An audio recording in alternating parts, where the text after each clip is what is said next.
unless you want to do it to keep the program, feel free. No, it's good. Okay, I mean, I'm fine. Or for timing purposes, or you can just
And we're live. Welcome everybody to the second Demo Day Live presented by Haas Automation. We appreciate you all joining us here today. So real quick, if you noticed, I'm holding my mask in my hand. If we're not on camera, everybody is wearing their mask. We're maintaining social distancing. Obviously, when we're on camera doing a live event like this, we're taking them off. Got that out of the way. So if you're wondering where we are, we're obviously not at the factory. I don't know why I keep looking at both cameras. I gotta not do that. We are at our video studio. If you've ever watched a tip of the day, I'm sure most of you have, this is where they're shot. We're in Camarillo, California. We're about 10 miles from the factory in Oxnard, and this is where we're going to be talking about tooling. So specifically, HaasTooling.com As you can see, we have a bunch of tools here that we're going to talk about today. Encourage you to go to the website, again, hosstooling.com, or what do you? Focus on one camera. Yeah, that's what I was just saying. I got to stop I doing think that. it's Tyler. Is that the better one? I got it close up. Okay. Also, Rick is going to bring you in, Okay. and then you focus on Tyler because Tyler got it close up. Okay. So, if something goes wrong, you don't acknowledge it during the lecture. No. Yeah. I know. I'm doing that now just so we can. Okay. Wait, let's do that over. I know that's obvious. Everybody pretend like the last 45 seconds didn't happen. We're gonna, yes. So is Tyler always going to be the guy that everyone's tending to look at? So, Tyler's going to always be on the close up. Okay. All right? So when you're speaking, we're always going to look at Tyler. Okay. And then we'll cut to Rick for the medium shots. Okay. That way you guys know which camera to always be looking at. Yeah, I know. I was going back and I just said, I can't be doing that shit. Okay. All right. Okay. So behind the scenes, we've got a couple of guys that a lot of you are familiar with. Andrew Harnett. I don't know how how do we get him on camera? He could be Rick. Well, you know what? Let's bring him in on this side. Okay. You have to walk around. We'll get you on Tyler. So Marcus and I will walk out. Yes. And how about right here next to the UFC? Can you pick him up, Tyler? Is that going to be Marcus awkward? and I. Let's try that. Tyler, be on me. And you're going to be standing there. So there's a couple of guys behind the scenes I want to introduce you to. First of all, a lot of you are familiar with them from our videos and from Tip of the Day Live. We've got Andrew Harnett over here. Andrew's going to be monitoring the questions and bringing. Guys, Huh? Sal just picked up Andrew and it works so good. Okay. So that'll be your capital. Okay. Now I can concentrate on you. Okay. Oh, that's cool. Yeah. So we've Long got shot. Andrew Harnett. He's going to be fielding some of your questions and bringing him in throughout this live broadcast. We also, next to Andrew, is Marcus Imes, product specialist. Marcus does a great job of fielding the questions as they come in and enter them in the chat. Speaking of chat, we've got a live chat going. If you have any questions or comments, feel free to chime in and we'll either answer them live on air or Marcus will get you an answer as best he can. All right. For starters, what is Haas Tooling? Well, we realized, and this is the part I got to practice a lot, we realized that we could offer affordable tools at a reasonable price. Haas obviously has a lot of buying power, and we've used that to leverage top quality vendors and great tools that we can then bring to you at a great price. God, I got to practice this. That was real good. Good. That all allows us to pass great savings, I got to stop saying great, on to you. Now, a couple of ways you can get these tools. You could go directly to haascnc.com/tooling or haastooling.com and buy them direct. Or if you're ordering a new machine, like you typically would through your HFO, you can add these tools to your order. And the great part about that is you finance the tools and the machine all in one package. All right, let's get started. Today we're going to be in 3 different locations. You've probably seen them all already, but let me introduce them formally. Of course, the star of the show are all these tools. We're going to be talking extensively about all these tools that you see on the table.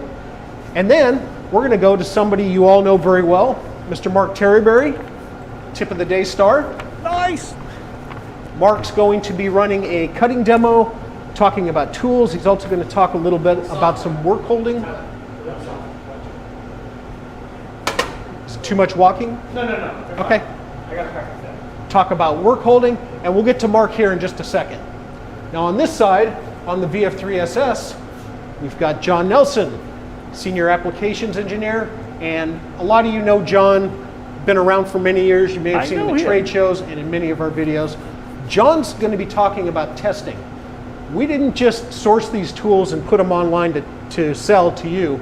We've done extensive testing, and John's going to take some time and show you all of that.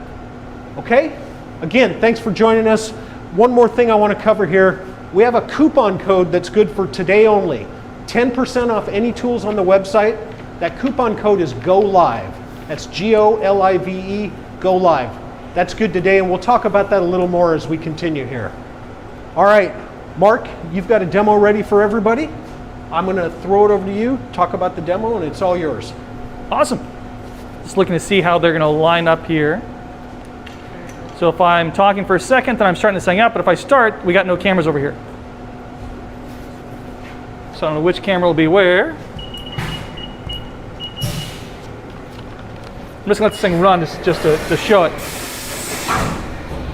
Blah, blah, blah, we're coming in here. They gave me, we'll stop that. Let you get some audio. So what they did is they gave me a bunch of tools. In fact, we took the tool kit. I'm trying to decide who I'll use. I'm gonna use you because whatever. And then you're gonna be coming to the side to get some shots. We will never be on Sal, ever. He's always close up. Close-ups like that. So then Rick might have to get the machine shots. Get the wide.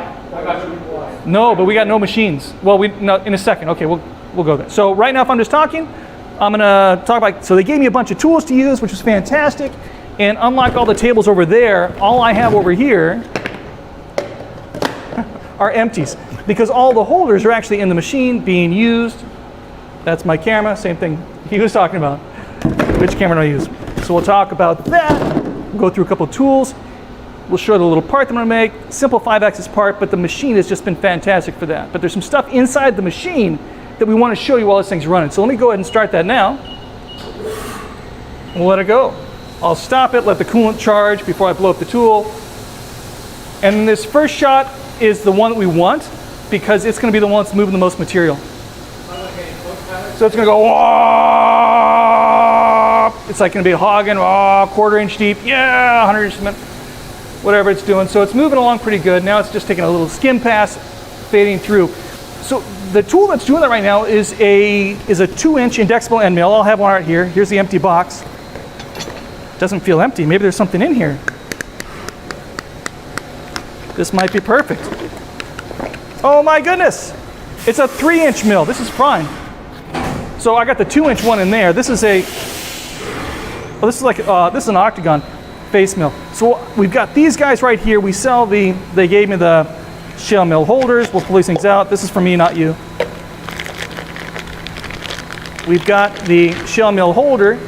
And all the kits that I did this demo with actually came out of a kit. So we just put in one part number and it gave me a bunch of end mills. Can I pause you for a second? Yeah. Since Sal is focusing on the machine, we have no close-up for the tool. So do you want to go close-up on the tool? Close-up and then, Rick, can you just stay wide for this? Okay, it looks good when you're looking straight out of the camera. Okay. That looks good. Okay, so for the most part, I'm looking at you then.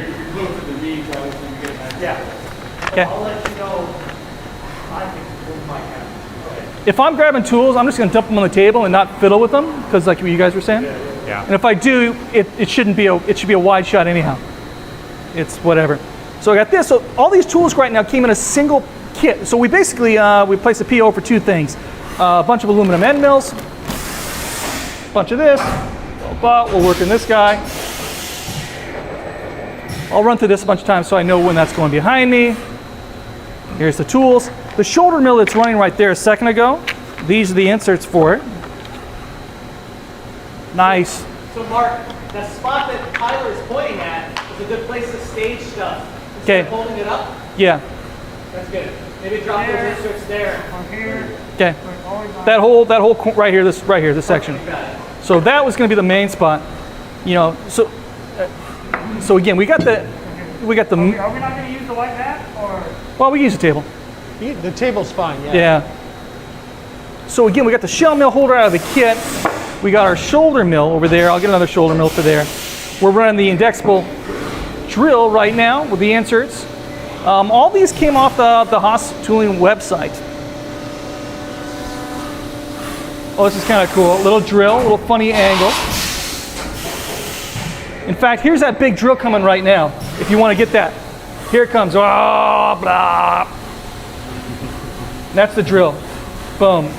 So I'll talk about that drill, and then it's going to pump through, and like that's it. So I'll look through that, and we'll talk around the boring stuff. And then we'll talk about the tool there, and we'll go with right there. Chamfer tool running on the outside. That's great.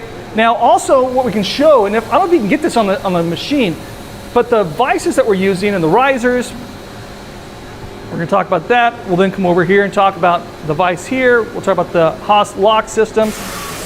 So if you need this, can you refocus on this side or you have to move it? And they're going to be just sitting right there the whole time. Unless I pull one up.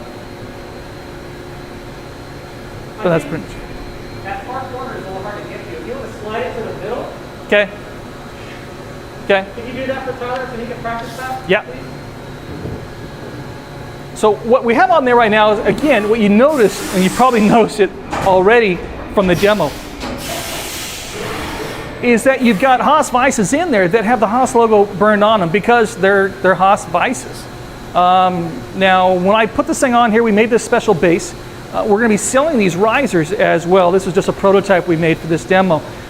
But when I made that, I had the blueprints for the Haas vise. And so we're defining what size holes they are to match the Haas machine. In fact, I chose the vise that's on this machine. Sorry. We chose the vise that's on this machine right now because I liked it, because it was a low profile vise. And I knew that if I was going to ever mount something on the side of this UMC 500 SS, that we didn't want it sticking up too high, too proud. And so I chose the low profile vices for this machine. And we'll, actually this thing's finishing up right now. We'll show that vise on the side of the machine right now. This one's a little stronger, a little beefier, a little taller, different model. And again, you can tell, blah, blah, blah, we're making and selling those. You can also, a lot of you guys have noticed that we're actually showing the locking mechanisms at the bottom, these this Haas lock type system. With this type of system, the locks will drop in on this 96mm bolt hole base, tighten up the one screw with the wrench. You can pull the vise on or off. Now these bases can be placed on the machine, on the riser, wherever you want.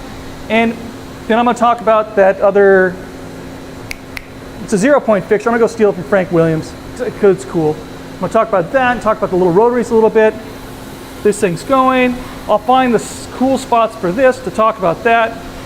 And then we'll also stop this guy when this thing's done. This thing's basically done. Yeah. That corner that's closest to Tyler, I think is a better place to show stuff off. That's fine. I'll put everything there. Absolutely. Sure. I'll put this junk over there.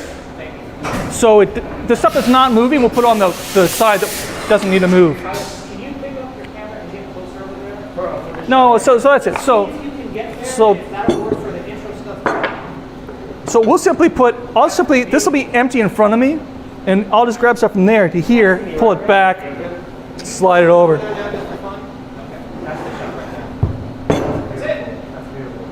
And this guy. And of course, blah, blah, blah, we got that. And then these guys are going to spin over. If you can see that. And the light shot looks good, and Tyler's out of it. This doesn't take away from Brian's intro too. No, I was going to say, with one lock, the whole vise comes up and off. To show Marcus, did you just get out of there? Yeah. There's cameras there for that shot. Did they give me? Did you show Marcus? Oh, yeah. Cool. Brian passes it to Mark. I'm already setting up for this. By the way, this shit was fucking awesome. Cool. And again, oh, so one thing we showed, blah, blah, blah. That's my end mills. With the standard end mills that we're using, we're also coming in and putting, this is kind of cool. It has more to do with the machine than the tooling. But if you watch this one portion again, it kind of defines the way that we're using dynamic work offsets, tool center point control. So as this tool comes down, I chose to use the side of it to put those little grippy tiger claws on the side of the part. And if you watch it come up, it's actually moving up in what is the Z, the Z, blah, blah, blah. Blah, blah, and he'll get that shot there, some cool stuff. At the end, we'll have a little dance thing. And if you know that you're gonna be shooting from that side, sorry, Sal. If you know that you're gonna be shooting from that side, at the very end, you could lift the door, but it looks clean, we'll clean it.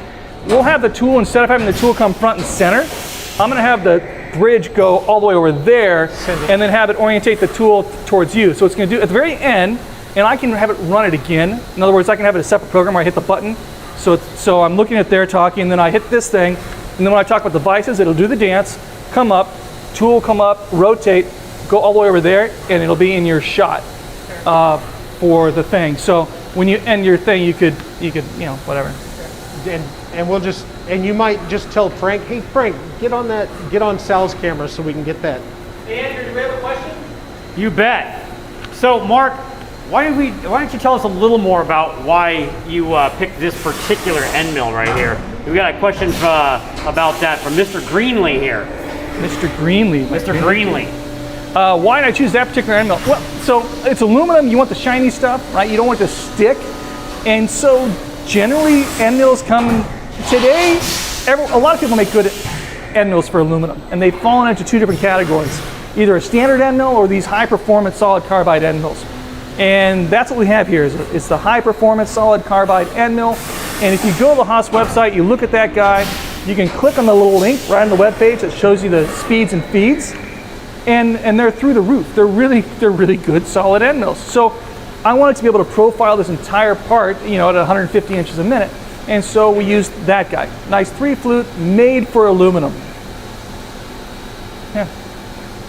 And right now, I'm not even doing anything fancy. I'm running 12K. I'm using the standard ER32, call it, in the machine. And it sounds beautiful. I don't know. I think it looks like about 380. 380 people on the street. Thanks everybody for joining us today. There you go. Oh, you know what's funny though? So, are you saying that I should be saying that? When you ask the question, it's a good time to give a shout Okay, that's what okay, right. Hang on. You know what's lame? I gotta is go that let Ricky in. again, we chose a standard end mill because it looks cool and it's cutting the side of the part. It's cutting the side of the part at that funny angle, right? Which is nice. But I didn't know that we had chamfer tools. And so we got chamfer tools. It would have been way easier to come in with the double angle chamfer tool Right. and then hit from the side. We'll talk about that in a second. Why don't you want to go up that spot?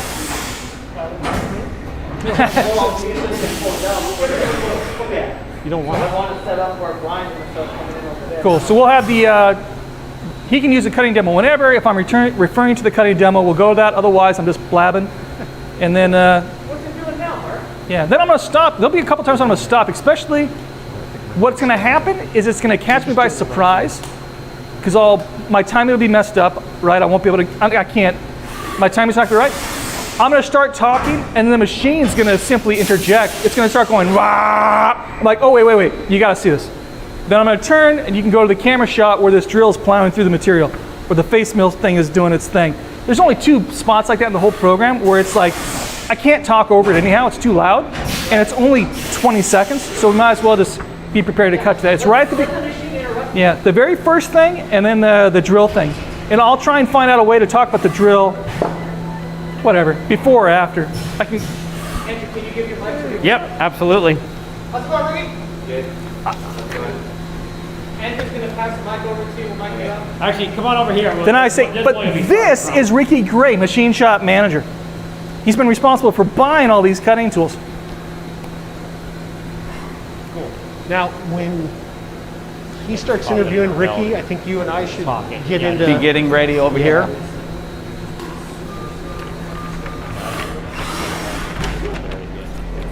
Oh, I think you decided you wanted to be on this side, right? Yeah. Yeah. He's already at about the same as you are, so So I think. What's up? So where's he gonna? So after they do, So it's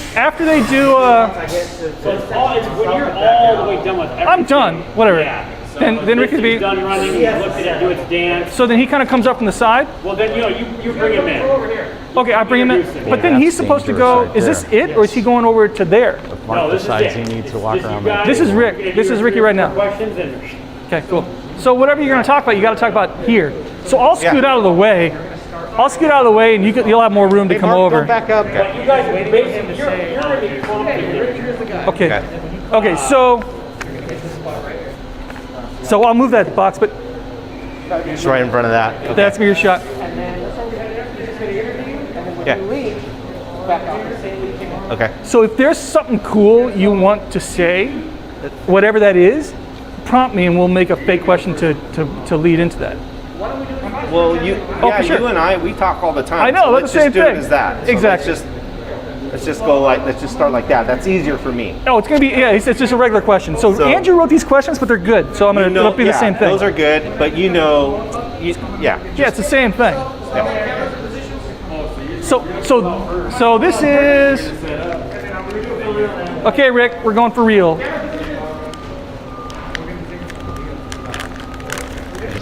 That's it. So we're going to be doing that demo. You're going to be walking through the shot. Who cares, right? Look at him. And, and then, so I'm going to look through use, and then we're going to bring in Ricky Gray. And so, okay. So that was this demo. We got to show off some of the tools that we, use for this demo. All from the kit. Just loaded them up and ran them, and they worked. But part of the reason that they actually, I was able to just load them up and that they worked the first time is that somebody checked these things out. They made sure that all these tools work.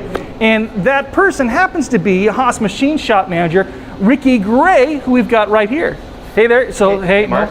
fist bump or whatever. Yeah. Exactly. How's it going? So Ricky Gray has seen these tools before. I've only seen these tools for the last few weeks as they've come off the line. Ricky's been looking at these same tools for years, because you actually, I'm a fake machinist, right? For the how-to videos, you actually are in charge of doing this for real in a very large machine shop that's cutting, aluminum, steel, a lot of the pre-hard turning, all this kind of weird stuff. Right. And so you're looking at that. So it's a pretty big deal. Blah blah blah. You've been using this machine shop at Haas for years. Yeah. So this is the question. This is why we're here. So how did we end up with these particular tools?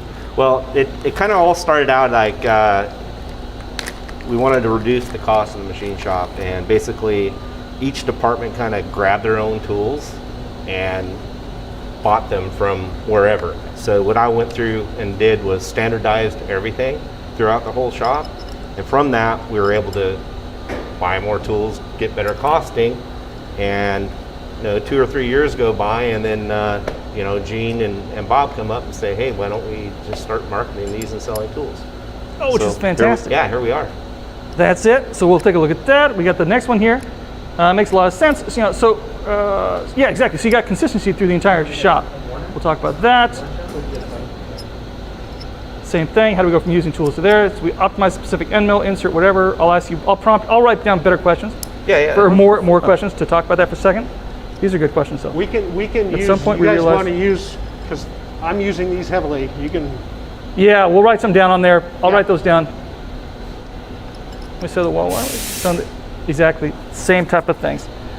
I'm just going to go off. I'm going to feed off of you. Exactly. And We'll then go there. You kick me in the shin and tell me to shut up or whatever. Yeah, exactly. Too long. So even the choice of what we're selling right here, I don't know. We'll think about that some more.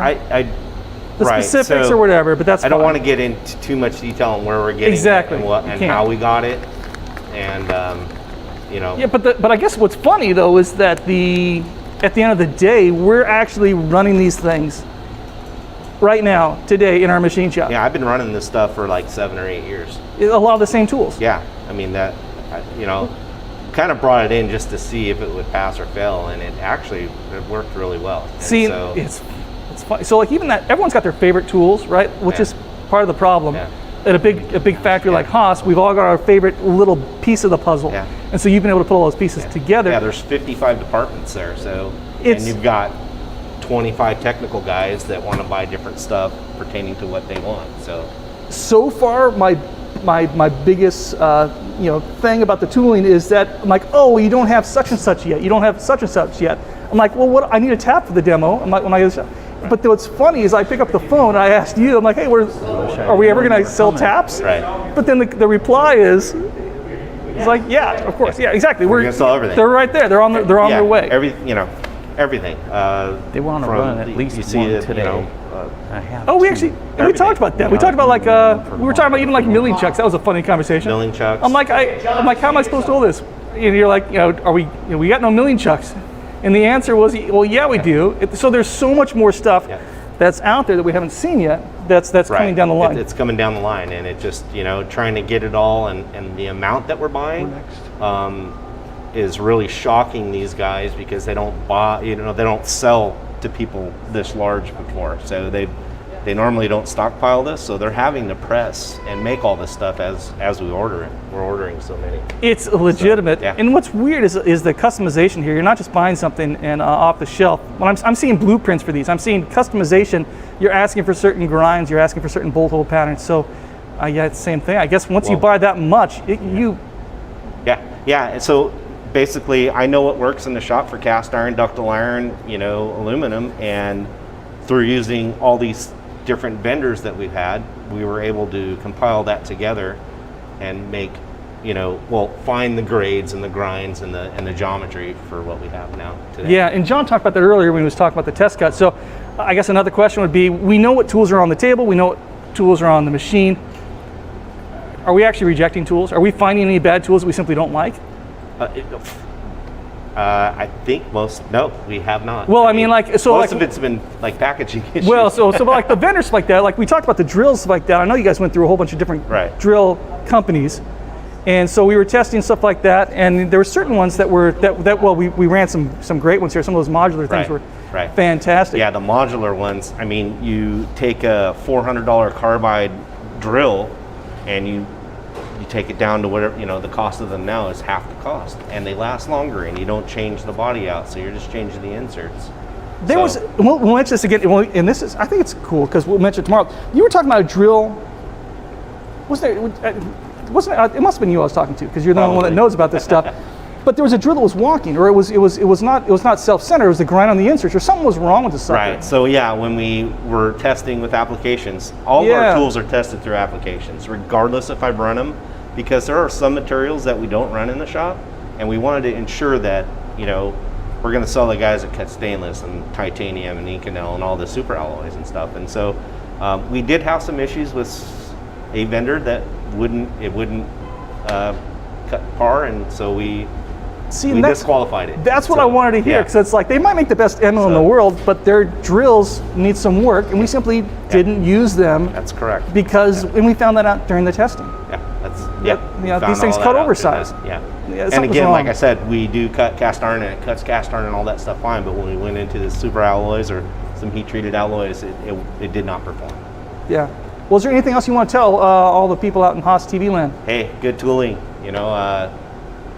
at an affordable price, so and it works. Fantastic, and exactly. So this is not make believe. This is a real Haas machine shop manager running the tools all day long, who's been involved in the process since before the process. I mean, right from the first day, they're going through and making sure these things are doing what they're supposed to do. Where are we going next? Thank you, Ricky. We'll see you later.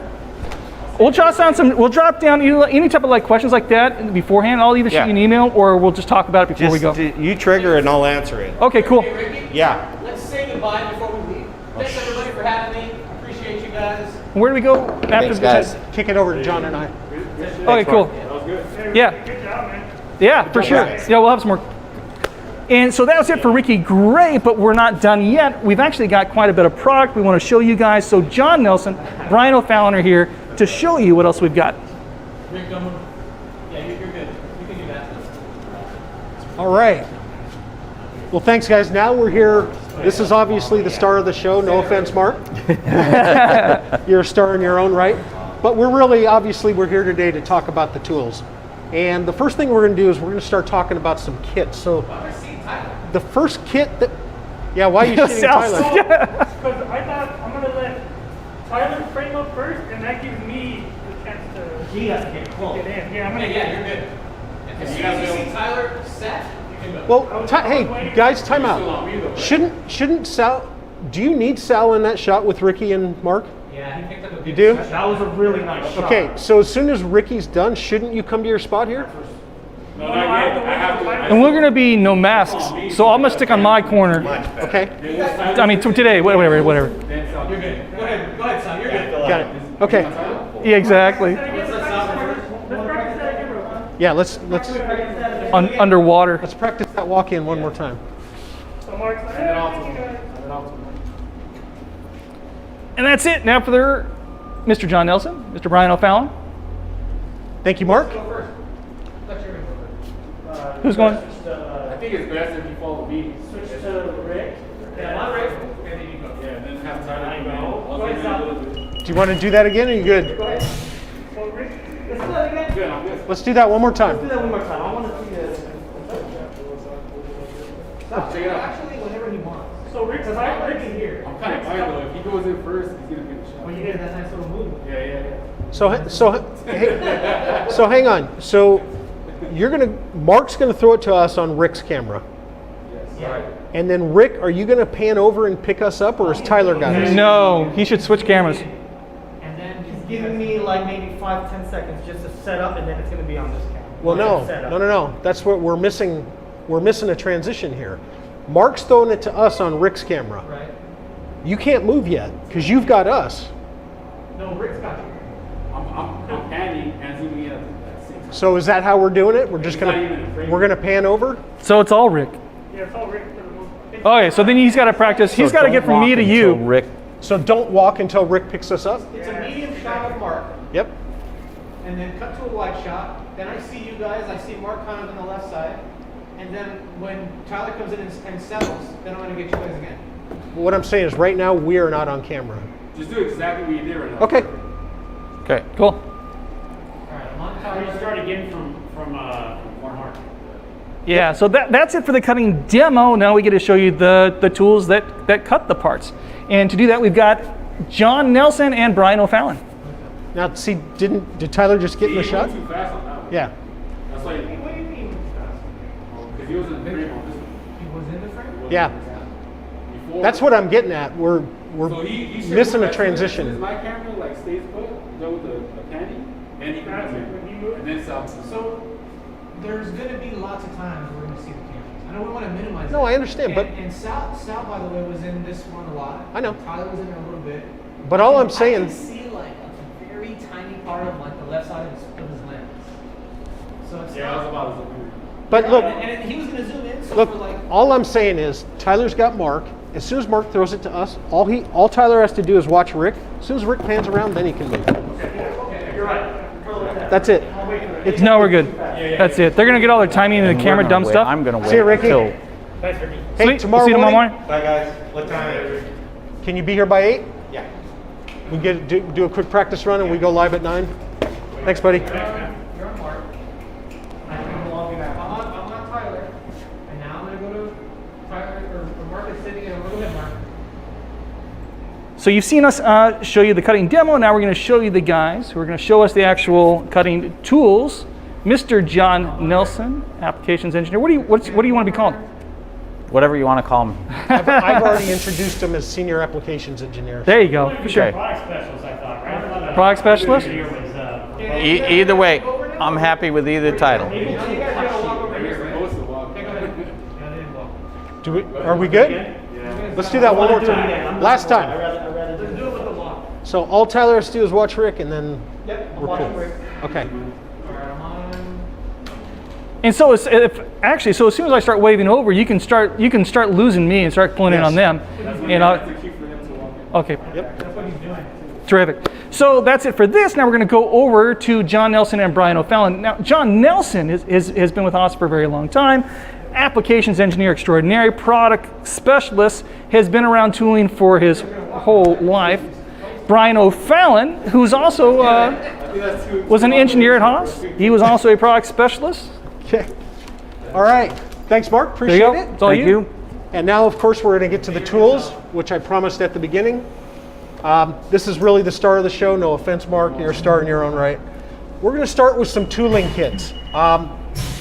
For starters, we've got part number 080002, and this is a 10-piece kit. John, talk a little bit about this, if you would. So a 10-piece for the Cat 40 tool holders. And essentially, with this kit, you're going to get one each of a ER16, ER25, and ER32 collet chuck in a 4-inch gauge length. And you'll get two ER32s in the 2.5-inch gauge length. It also comes with a... I did already. It's part number 2. Should I be picking these up and... No. Okay, Pointing is good. pointing. Okay. All right, we'll rearrange them after we unbag them, but essentially, okay. I think it's if you want to pick a couple up as you're talking, Yeah. I think it's okay because Tyler or Rick will mostly be on you. But if you're talking about this one in particular, I would just leave that one there. If you wanted to move, this one here. Was it that napkin? He hates it. Let's put a piece of paper there. But for now, let's leave it, just for this run through. To me, I'm not going to specifically point out, well, I wasn't thinking of specifically pointing out one tool. I was gonna say you get one each of these ER32, ER16, and ER25s in the 4-inch gauge length. You get 2 of the ER32s in the 2.5-inch gauge length, and then you get these end mill holders and these shell mill holders in the kit. And then obviously, as you can see, sorry, not obviously, also with the kit, you get a set of collets. You get this ER16s, 25s, and 32. Am I speaking too fast, Frank? No, not Frank. Because he said he's not going to be specific. We got all great. Okay. I was going to point to different things on the, so you get 3 sets of collets, ER16, ER25, and ER32. You also get a box of pull studs, the collet wrenches for the ERs, and that's the whole 10-piece Cat 40 tool holder kit with TSC. This particular one is TSC, so you get TSC pull studs. Everything else is the same except for the pull studs that come with the kit, whether you order the TSC kit or not. 1632. I'm missing some holders. Do you guys need anything else? I'm gonna place an order for some tools. Wait. Look at that one. Right now, I have a new shop. This is the main. So red is the camera we always look at. Got That's it. how I'm Okay. trying to remember it. Okay, let's move on to 080004. Now this is similar, but this is a 20-piece kit. Yeah, this is the 20-piece kit, and this one you get everything in the 10-piece kit, and you get 3 more ER32 collet chucks, you get 2 more ER16 collet chucks, and you get 1 more of the ER25s. In different gauge lengths, you'll have to look online to see exactly what the kit comes with. You get 1 more 3/4-inch end mill holder. You get 1 more 3/4-inch shell mill holder, shell mill arbor, excuse me. You get another 1-inch shell mill arbor, and then you get an extra set of ER32 collets with this. So you get 1 of the 16, 25, and 2 sets of the ER32 collets. You get the collet wrenches, get another box of pull studs to go with that kit, and that's it for that kit. Let me ask you guys a question. Am I adding any value in this shot, or should I bail? No, you should stay. You should stay. Okay. I think if you could interject any way to be okay. Second question, should we stay put? Because I noticed that caused you guys a little bit of grief when we moved over. When we move from there to here, It's not a big deal. So- It's quick to move. He just backs up a little bit. we could stand here in the middle. Instead of me being right there, I can be like right here, and we can say, okay, here's the 10-piece kit. Yeah. And I can point to the main things I'm going to point out, and then without really moving, maybe sliding a little to my That's what I'm left, thinking. say, okay, now from here to here, this is the 20-piece kit. It wasn't bad. I mean, all we had to do was pan a little bit, and Sal just pulled back over. Yeah, so it was fine. So like I was pointing to stuff on the table, Sal, here, I'll do the same thing in this area here. When we unbag in the morning or after we're done here, I'll try to organize this area right here or whatever is the extra things that come. You get this kit plus this stuff. Try to have it organized that way so it'll make it a little easier for me to speak. Okay, cool. And so that's the Cat 40. That's the Cat 40 20-piece tool holder kit. Okay, great. Let's slide around to this side now. Go slow. Sal, that'll be, when I say let's move around, that's your cue. This swag shit won't be here. It won't be there. It will not. I'm Okay. going to have it back here, stashed back here. Got it. We put it up and you're going to talk about it in the end? Okay, we've got another kit here. This is an ER collet chuck kit.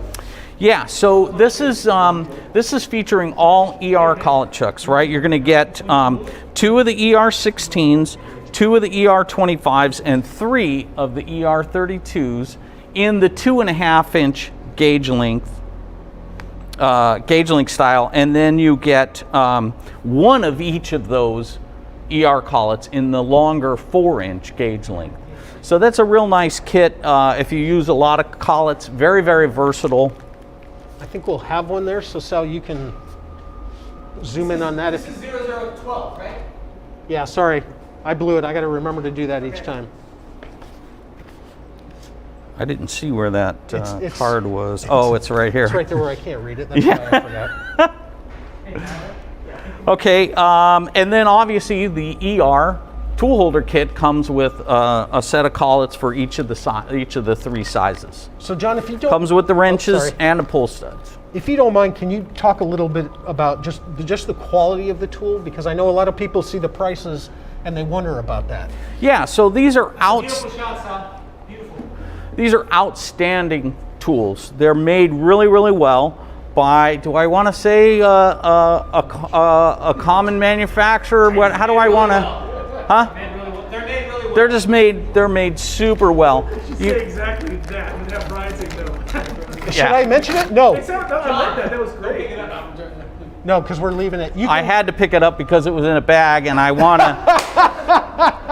I had to take it out of the bag because I want. Don't I want to? No, You can take another. I don't one want out. to.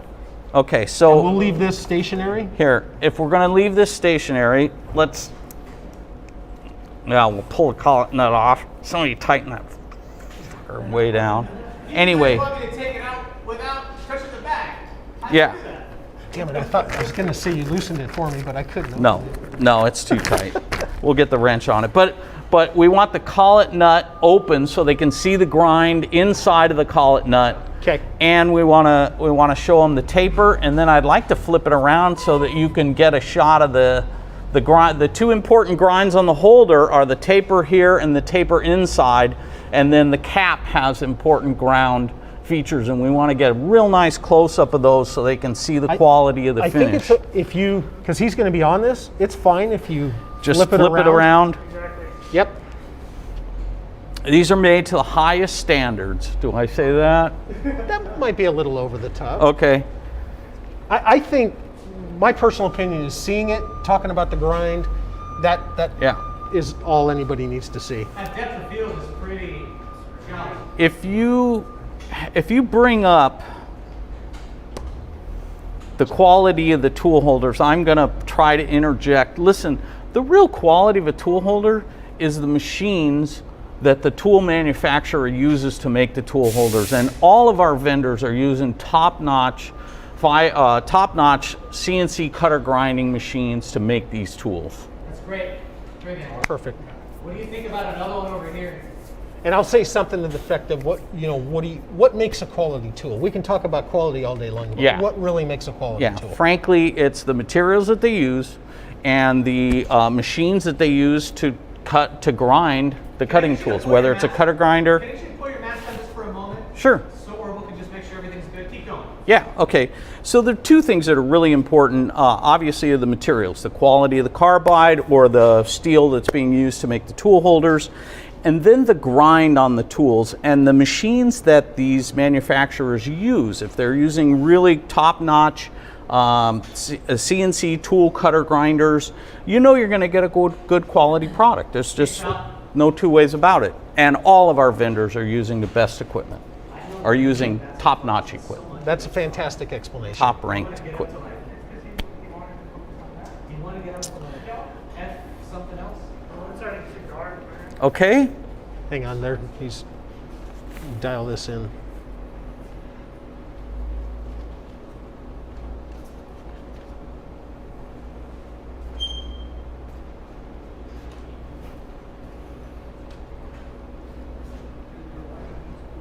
This time is kind of too hard to change up. I feel like I'm at an international press conference. I know. Click, Waiting click, for the- click, click, we click, need the click, click. microphones though. Is there a way we can? I know you've got crazy lens on there and everything. Maybe when it's sitting like that, unless he's talking about the tapered end, just put the focus on in the middle.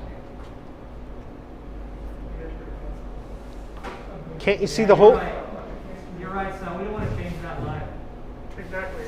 This camera's way too crazy. Then let's get the focus on the center of the tool, not the tapered side, like right there. And I think that's all going to change depending on how he really lays Yeah. the tool out. Yeah, you don't want to lay it down like that. It just depends. Say again? You don't want to lay it down like that? No, he does. he was trying to zoom in on even a small. Right now, he and just just- has the focus on this, but Frank's saying that he Oh. wants to have the whole tool. Yeah, should probably be focusing on this area and try to make sure that's all, or at least that's in your You want to keep it depth of field. when you're not pointing it that way. If you want to try to keep it like that most of the time. Oh, perfect. Yeah, When you're talking about this, of course you're going to want to point that towards the camera. But then when you're not talking about anything, got it. keep it Yeah. parallel to the lens surface. Yeah, perpendicular. perpendicular. Parallel to the surface, yeah. Parallel to the surface. Perpendicular to the axis of field? I don't know. Center line. Axis, view of the axis. You're good, son. That looks good. Okay. Okay, great. That's a great explanation. Now here it's a little different. This is not a kit. I've got a variety of tools here, and I tried to choose a few tools from each category on hosstooling.com. So you've picked out a couple that you really want to talk about here. Yeah. So what I wanted to talk about here is the two different types of insert drills that we'll be carrying. And really, one is an insert drill and the other's, Did we switch to a different kit? we're not on a kit. We're, sorry, we're at the random table. There's no. So did we do 15 in there? Yeah. Oh no, we didn't get there yet. 15's coming up. Yeah. Okay, I gotta Is that 15? jigger that. No, that's 20. You're going to have to, I know you got a million things going. You'll have to listen to me because I said, okay, this is not a kit here. Okay. I know that there's a break in there, I will make you a little cheat sheet of the order. Oh, that's right. but I guess I didn't know Sal? 15 came later. It's fine. I got you. Okay. I'm gonna when I go to that section, I'm just gonna cut away from any graphics at all. Correct. This section here is no graphics, no overlay.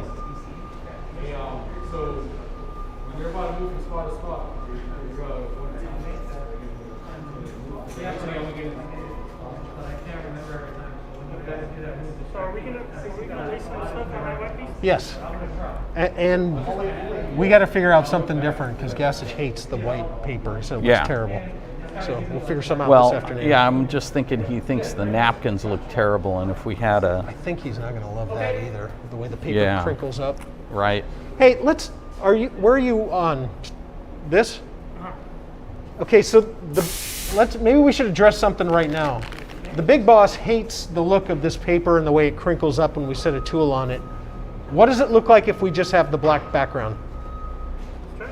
Does the tool get lost? It looks great for that because it has a white box. Yeah, what does that tool what does that tool look like? I was gonna put the cards down instead. I can put the cardboard backings on those so they're stiff. I was trying those right there. Yeah, this Yeah, this didn't look good when the tool holder was sitting on it because Yeah, it let me pinched just it test up. the key to see if they look okay with okay. the cardboard. But you think we need a white background?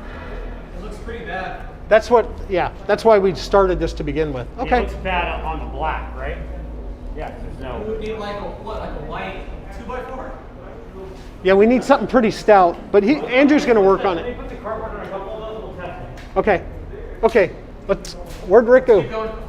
We lost our camera guy. He took a break. You're on my camera too. Okay. Now, are we going to have a tool stage? I'm gonna have probably this one, and I gotta figure out how these two go together, but Okay. I think it's this insert and that tool. Okay. Okay. Obviously, that'll be out of the plastic tomorrow. Okay, so I've got just some random tools here, and what I did was I went through every category on the website on hosstooling.com, and I picked 2 or 3 out so you guys can get an idea of the variety of tools that we're selling. And you've got a couple that you picked out as kind of your favorites that you want to highlight. Yeah, I think what I really wanted to spotlight here is the two different types of carbide insert drills that we're going to be that we have on offer. The insert drills, which are the larger diameter, and also the modular drills. Now, the modular drills take this single insert that pops in, and in each particular modular drill, starting at a 500 and sorry. He's making motions like never mind. But tomorrow, please don't do that. So the modular drill takes this insert, and this particular drill will hold 3 or 4 different size inserts. The range of inserts for any given drill depends on its size, but basically it's somewhere between 30 thousandths and 60 thousandths depending on its size. And we have these modular drills just over a 1/2 inch and up to 3/4 of an inch.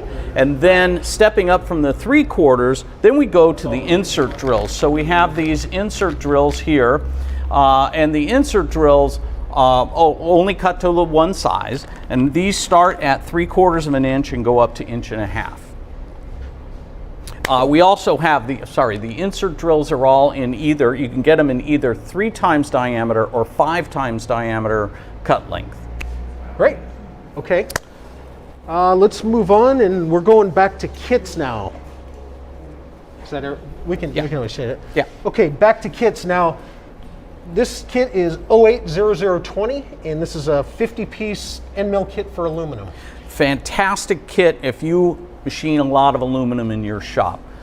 It's got a wide variety of end mills, up from the 1/8, we got 3/16, 1/4, 1/4, 5/16. You get 5 of each of those. And then in the 3/8 and 1/2 inch, you get 10 each. Sorry, I'm supposed to be ignoring any motion I see. If you're motioning, you're not trying to get my attention, right? That's just us trying to see. Yeah, I just need to know if I see motion, ignore it or pay attention to it. Is it somebody trying to get my attention? Okay, That's us just looking at gotcha. That's better. Yeah. So this is a Sometimes you have to do So, jumping jacks so I can see. yeah, so hey, just, So is it exercise time now, or? because here's the thing, I know you guys have to signal. If we can keep that to a minimum, because I'm the same way. As soon as I see arms waving, I look over. Yeah. And I can't stop myself. Yeah. Why don't you walk over here? Oh, there you go. Yeah. Even walking around, Yeah. I know we have to focus on the camera, but when you guys are waving at each other and stuff, it's impossible not to look. So I guess the question Okay. is, would there be one person out there who would be trying to give us some kind of a signal, or should we completely ignore any motions? I think We're gonna yell at you. We'll yell at you. Okay, it'll be audible if you're trying to get our attention. Great, okay, excellent. otherwise we're on the red camera. That's easy to remember. Yeah, Okay. okay. So this kit, which is the 08-0020. Thank you. If you say that as many times as you want, it'll make me happy. Okay. Did you catch it when I said it, or was it too? You did? Okay, good. I caught you when you said it. I cut to the wrong one, but I know which one you said it.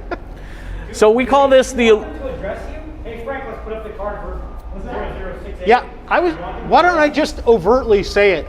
Hey, You can just repeat it as many times. I'll say, hey Frank, let's go to 080020. and this is the Illum Mill Master Kit.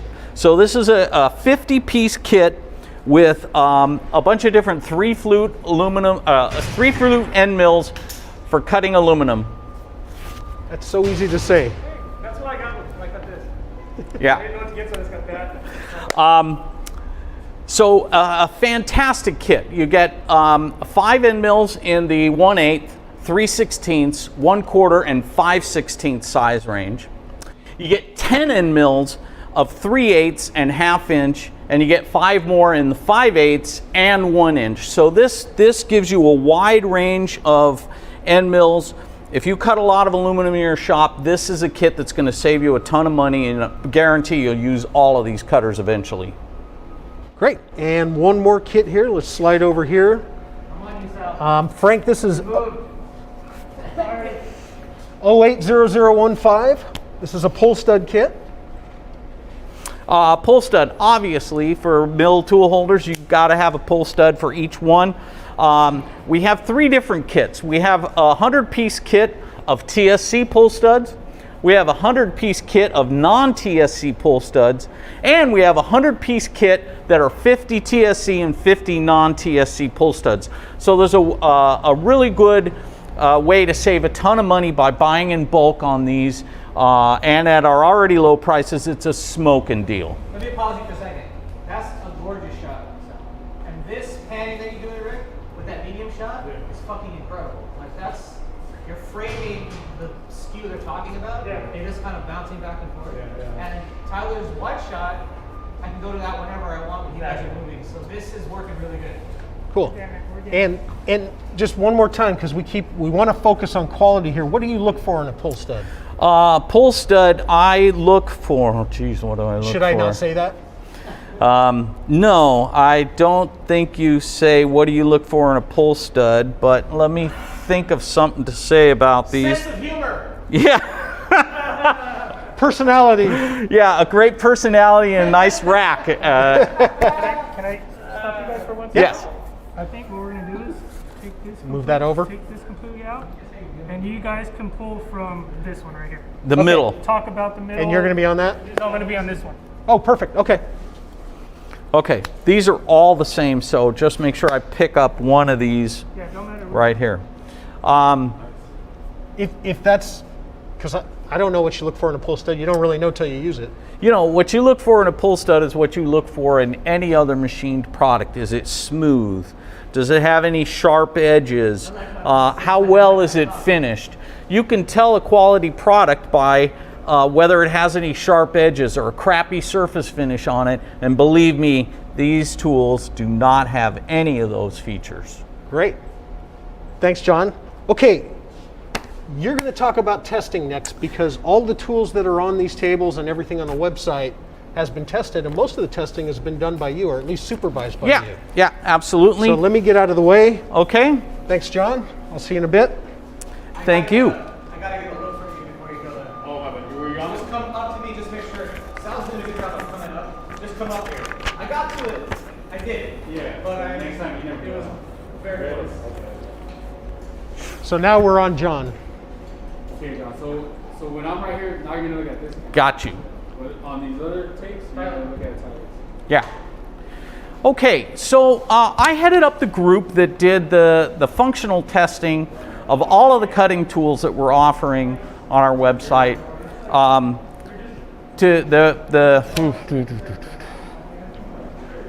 Sorry. I headed up the group that did all of the functional testing. That did all of the functional testing of these tools, and the program that we ran for the solid carbide end mills is set up in this machine, and I'll get this started here behind me in a second.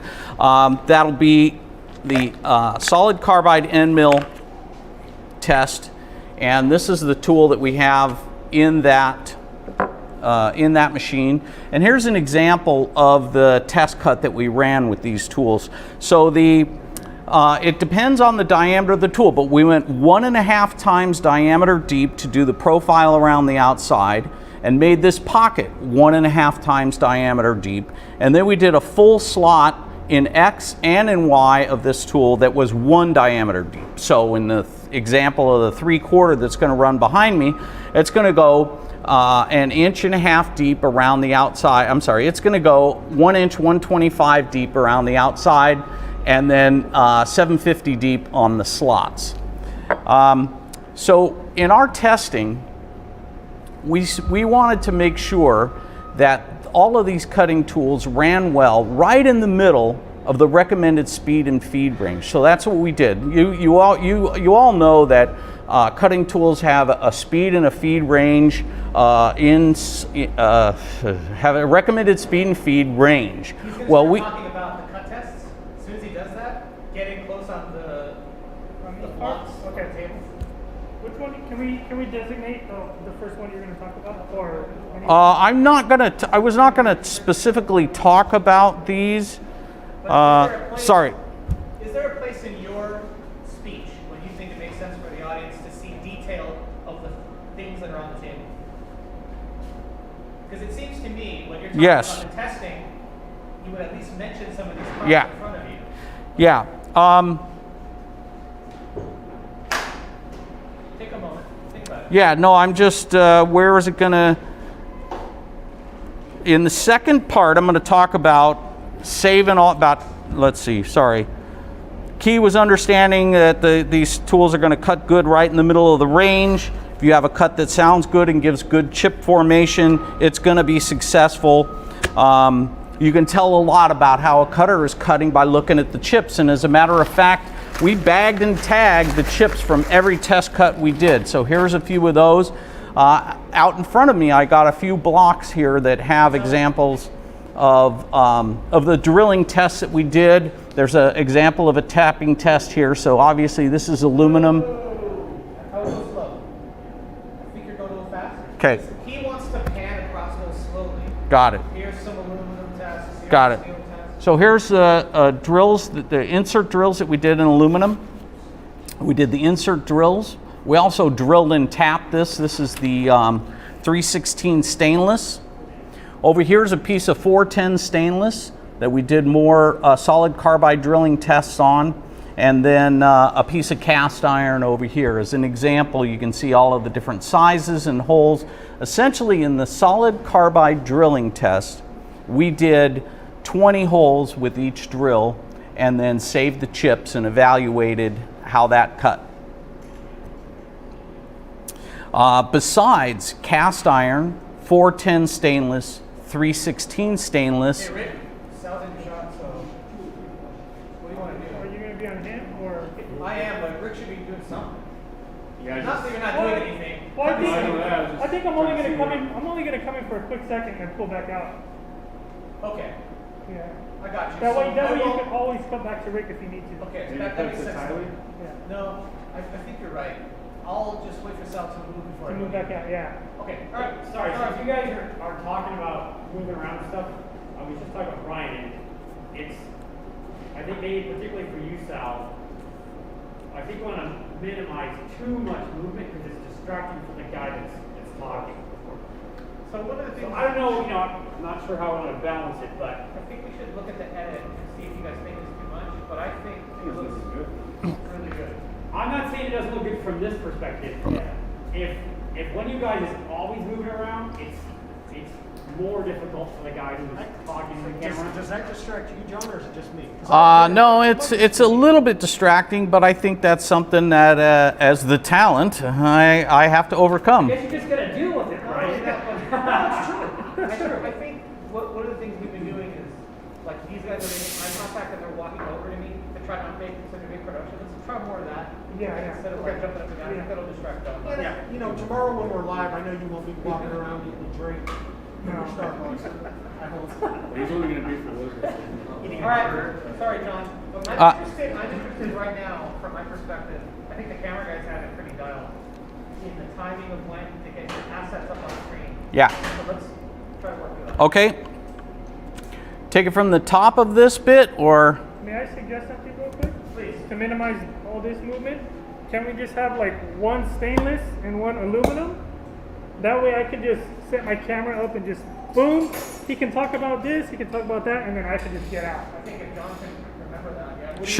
Sure, absolutely. So we can, like, I'm going to keep this so that I can give an example of what's going to be happening in the machine. And I'm going to hold this for you, not for you to get a close-up of, right? But these two you should get a close-up of, and let's use these two if you... That's good. That way I can just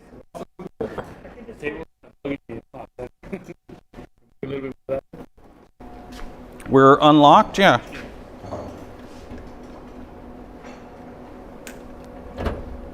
Okay. So Frank, how's that when he's talking about? Let's take it from that spot, John. Let's talk about the cutting, specifically that prop there that the Sal's talking about. And just want to See, Right here? Am I still in your He's shot? focusing on Little bit. that, yeah. Little bit. Well, I could probably get back a little bit more and zoom in more. Now, like, See, there we go. Perfect. Perfect. yeah, it's really good. Yeah, now Do we're you all. want to see that deep down inside these holes from a machinist perspective, or is it just that they exist and we did it? Just that they exist and we did it. Somebody else can make that decision, but for me, I mean, these finishes are pretty good on these two parts. So, Are you You think it shows too much of the? No, I don't think so at all. I was wondering. He's wondering if we should get more of a shot down inside. No, I think right there is a pretty good view. You see a bunch of holes there. And one more question before we start. Should we ditch this and this when we're live and just have these two? I think it looks cool that you got. Okay, But we'll Good. always just focus on these two.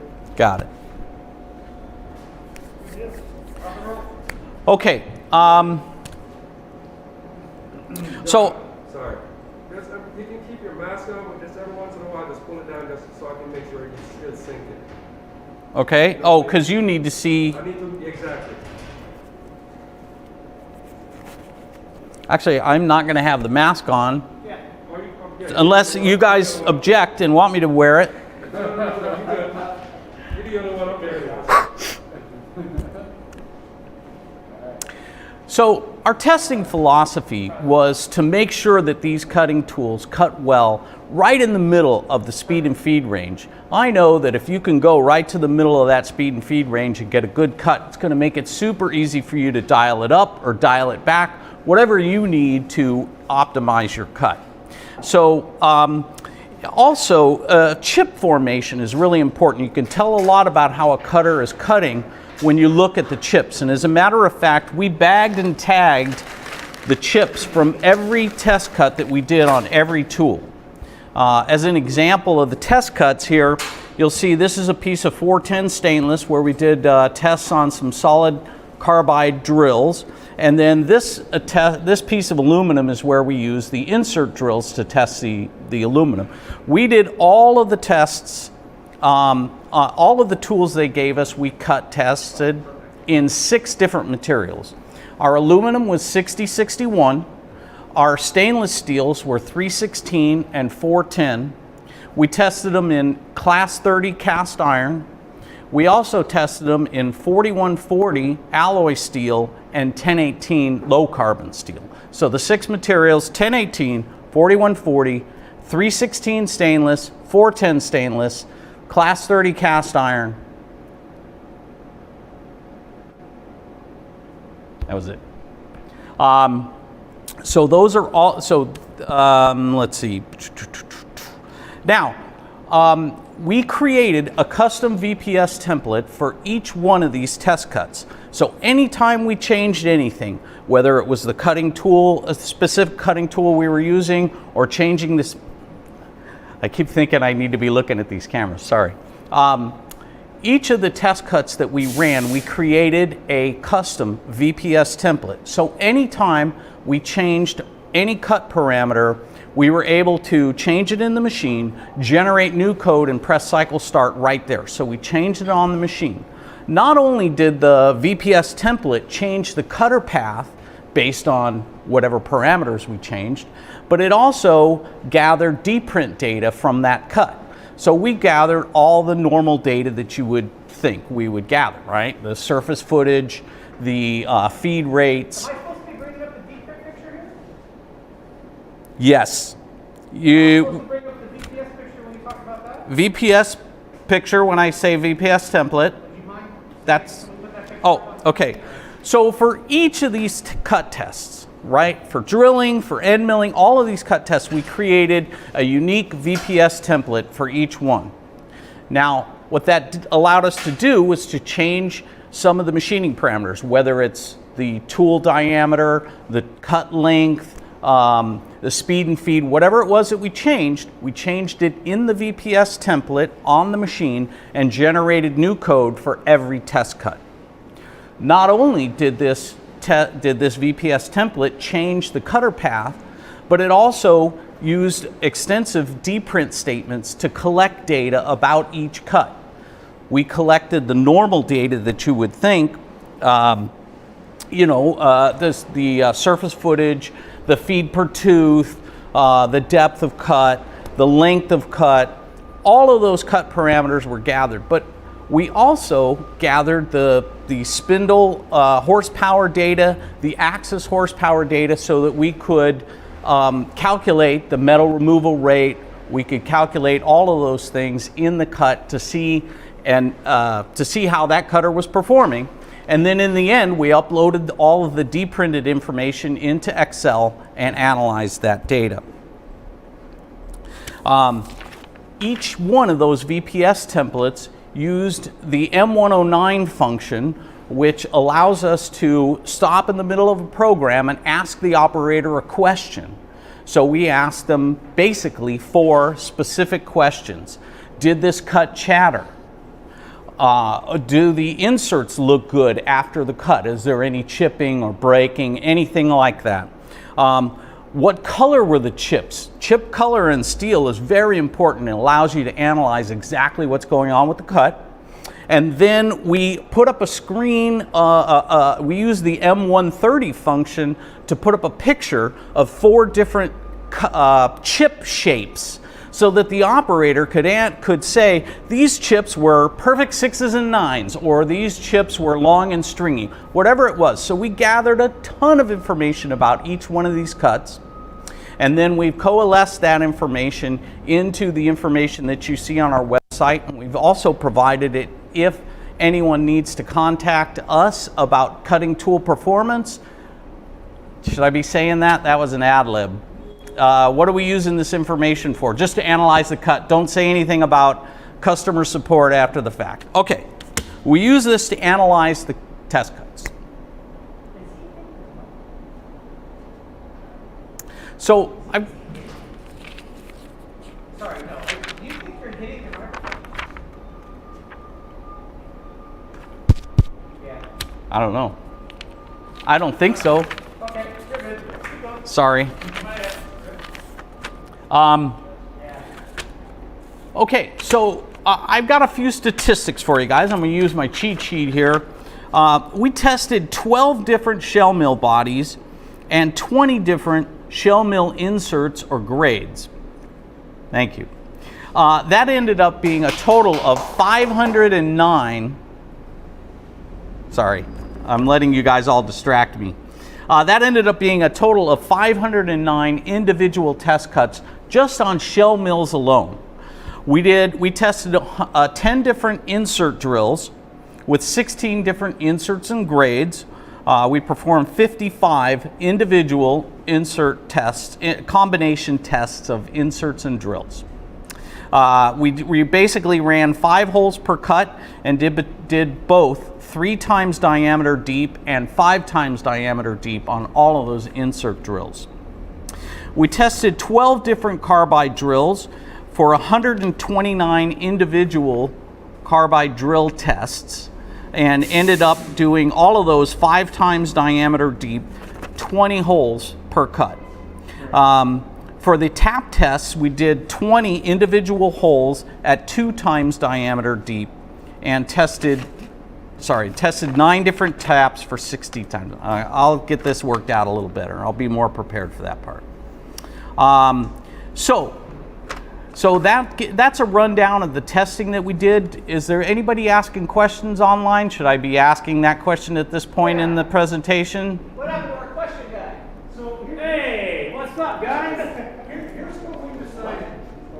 That the only reason Andrew would motion at any of us is if he has a question. There's no other reason for him to be waving. Okay, So good. If we get a good break in the action. So I guess, yeah, like you said, it's I just didn't switch it. All right. probably gonna be you or, like, if you're on camera, let John, I'll motion to you. Okay, yeah.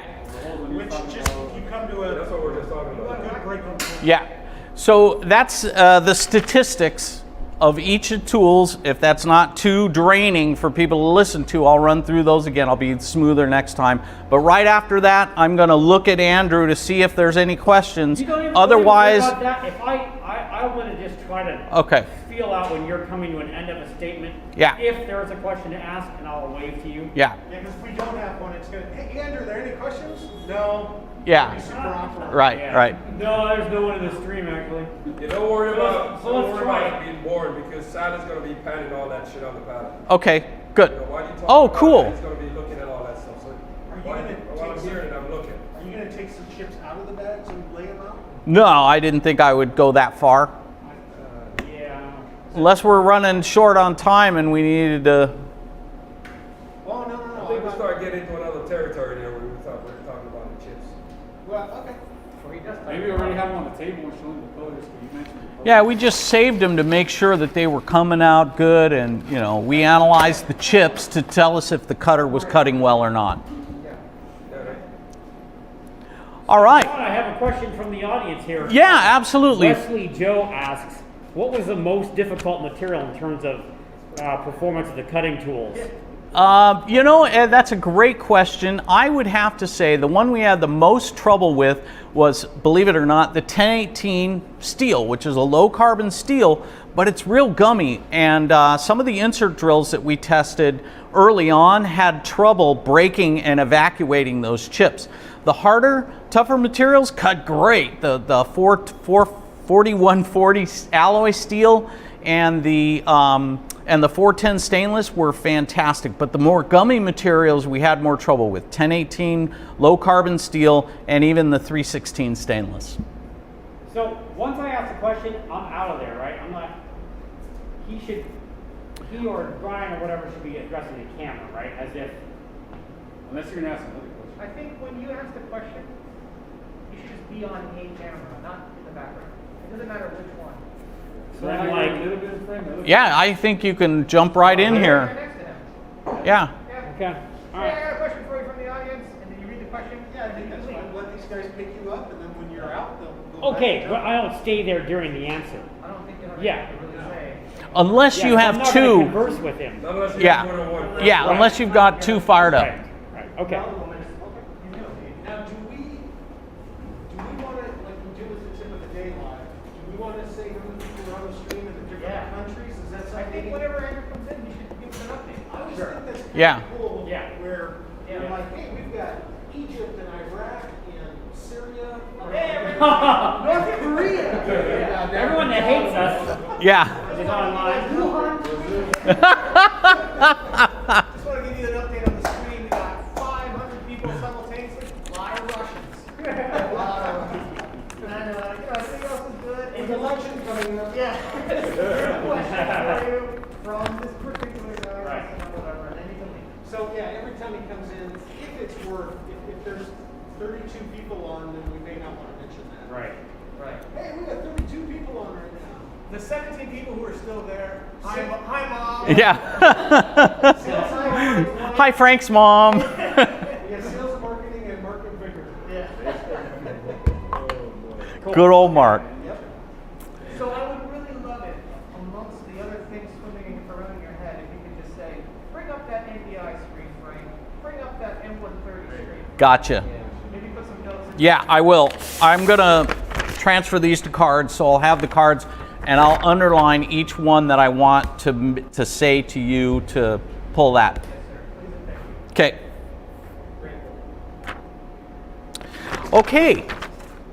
So let's take a quick look at hosstooling.com. When are we going to watch your cutting video?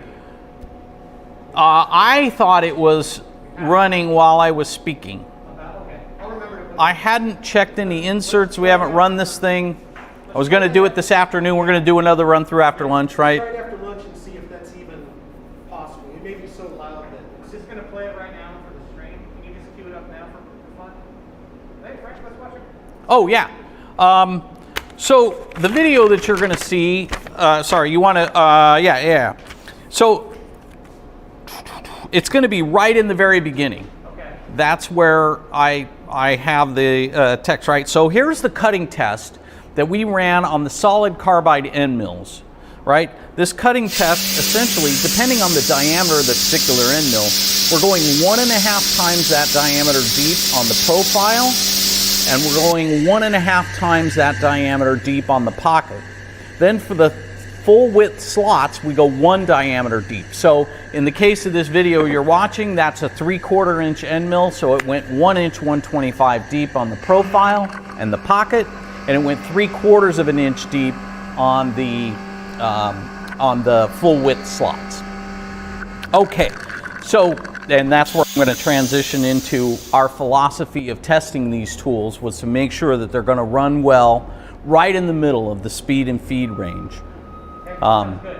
Let's do the website now. How'd that look, Orville? Okay, How'd that look? Okay, great. okay. the video while he was doing that. So So you're going to play it while he describes it? Is that how we're going to do it? Sorry, say that again. I didn't hear you. Are we going to do it just like... Well, okay, Well, so you said in the video you're watching. yeah. So you got, at some point he's got to go, hey Frank, cue the video, let's play that thing. Yeah. We got to be very, that was my point here is, it happened to coincide with, but I don't, did you know he was playing the video right then? Yes, I heard him say something about playing the video. But I don't think you can say- What I don't understand is, am I going to actually run this machine? Or are you going to play a video instead? I'd like to just play the video. I'd like for you to just play a video too. But you went to all the trouble, and Sal's got his camera there. And that cutting video is like 20 seconds. It's not very much. I was watching it from the perspective of like audience Frank, agnostic Frank. Yeah. And agnostic Frank wanted more. Oh, okay. All right. So let me point this out. The view inside of this machine, I guess we got to clean the windows in front, but where are you going to shoot it from? Right there, right? Okay, that's good. I was going to say those side windows probably should be replaced if you're going to shoot it from the side. The website after this, right? Yes. Okay. All right. So let's do this. By the way, we should start this video with me talking about the vise, right? We want this Haas. You got the vise in there? So I'll have a raw piece of material loaded up, and it'll be sitting in that same position, which is the 0, I believe.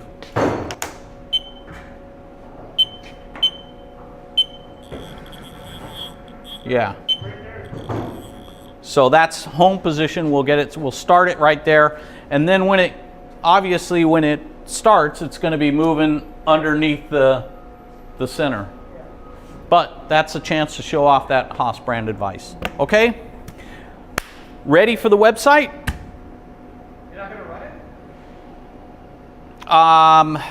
You want to just run it even if you're just cutting areas? Yes.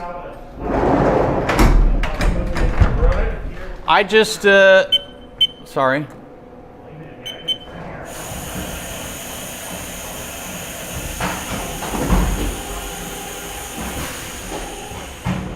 So, by the way, I think because we're strapped for time, I'm not going to show this tool cut. This is just skimming the top. Sorry.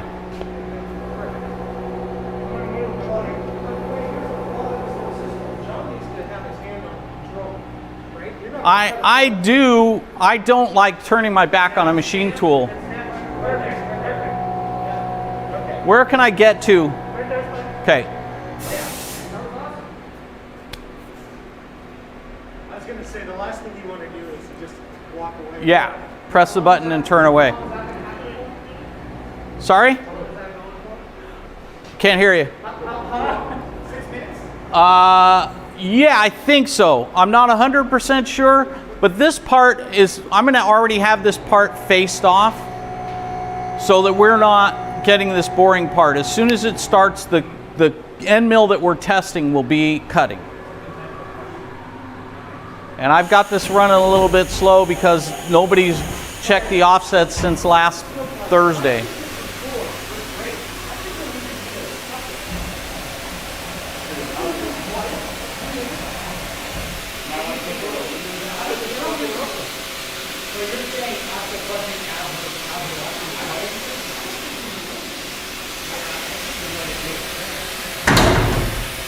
Oh, great. Call service.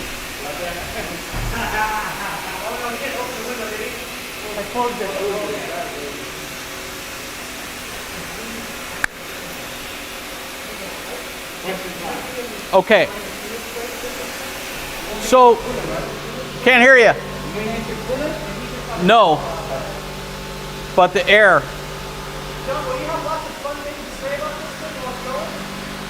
Yeah, so as it starts cutting here, I'm going to say that,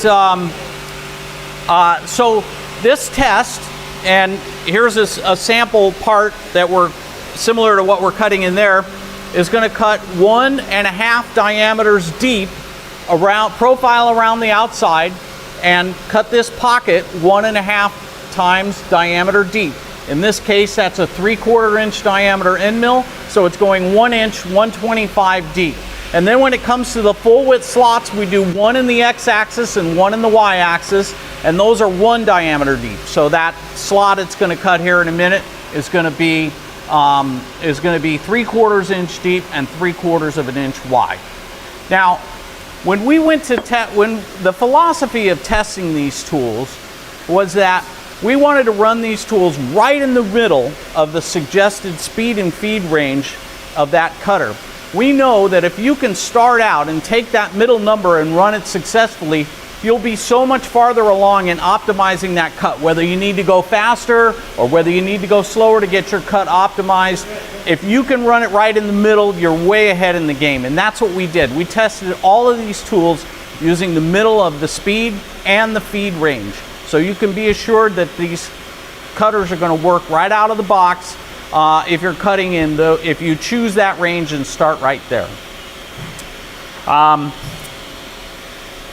We also know that from analyzing the chips that a cutter makes, you can tell a lot about how it's cutting. You analyze the color and the shape of the chips to see what they're making. And as a matter of fact, we saved the chips from every single test cut we did, whether it was an end mill, shell mill, insert drill, solid carbide drill. We saved all the chips. We tagged them with the cut parameters so that we could refer back to them if we needed to. So Frank, you want to pull up the image of the VPS template. When we were testing all of these tools, we created a custom VPS template for each test, right? And that VPS template, we filled in all of the information about the cut. Obviously, we gave it its unique cutter ID, we gave it the cutter diameter, the cutting tool material, the material that we were cutting, speed and feed and depth of cut and width of cut and how many passes. All of that stuff went into the VPS template. Not only did, the VPS template determined, based on the cutting parameters, how many passes it needed to take to achieve our goals for the test. But not only did the template define the tool path and give us the G code, we also used a lot of deprint statements. Frank, I think you've got an image of deprint statements. So we deprinted out each time we ran the machine all of those specific parameters of the cut, right? The diameter, the speed, the feed, the depth of cut. We also took information from the machine. We recorded the spindle load. We recorded each individual axis load so that afterwards, if we needed to calculate metal removal rate or spindle horsepower required, we've got all that information. We even incorporated our M109 feature. Now, if you don't know, M109 is a way within a program you can ask the operator a question. The program won't continue running until the operator answers that question. So we answered, in most of these tests, 4 specific questions. Did this cut chatter? What did the chips look like? Are the inserts chipped or worn? And what shape are the chips? And as a matter of fact, we use our M130 feature, which is display an image or video on the screen. Frank, I think you've got an M130 there to put up. We use that M130 to show them a picture of 4 different types of chips. So they could say the chips were 6s and 9s, or the chips were long and stringy, whatever they were. The operator just chose one of those 4, so that when we got all of this information deprinted out, we loaded it up into an Excel spreadsheet, and we were able to easily analyze the performance of each of these cutters. The materials that we did our test cuts in, we tested all of these cutters in 6 different materials. We had, in aluminum, we used 6061. For our mild steel, we used 1018 steel. Our alloy steel was 4140. We tested 2 stainless steels, 316, which is super gummy, and then a much harder, actually better cutting, 410 stainless steel. And then we also did some class 30 gray cast iron, which is what we cut a lot of here in the factory. So those are the 6 different materials that we did all of these test cuts on, and in our test. Now, I'd like to give you a few statistics, if I can, if you'll bear with me. For the shell mills, we tested 12 different shell mills And we used 20 different insert styles or grades on those shell mills for a total of 509 test cuts. We tested 10 different insert drills with 16 different types of inserts or grades of inserts on those materials and did 55 individual tests. The tests were 5 holes per drill, and we tested 3 times diameter deep drills and 5 times diameter deep drills. For the solid carbide drills, we tested 12 different drills and did 129 individual tests. Each test was 20 holes per drill, and those were all 5 times diameter deep. We tested 9 different taps in 60 individual tests. We tapped 20 holes per test, and all the taps we tested at 2 times tap diameter deep. So a couple of testing statistics. Bottom line, we did extensive testing on all of these tools that we're offering on the Haas website, and will continue as we add more tools. So I don't see any questions coming from the gallery, so let's move on to the HaasTooling.com website, which obviously you can access it right from HaasCNC.com.